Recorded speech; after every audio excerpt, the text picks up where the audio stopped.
তো হাই বন্ধুরা, আমরা এখন মায়াপুরে আছি। তো দেখতেই পাচ্ছ মায়াপুরের মন্দিরটা, হরির নাম সংকীর্তন হচ্ছে।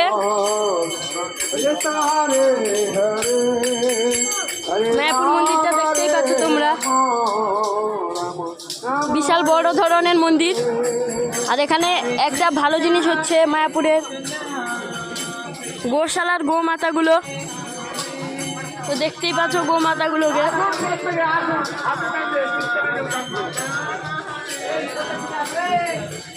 কত বড় বড় গোমাতা।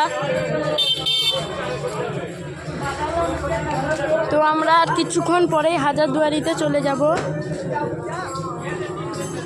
মন্দিরটা বিশাল বড় আকারের হয়েছে কিন্তু। তো এখন আমরা পুরো মন্দিরটা দেখাচ্ছি।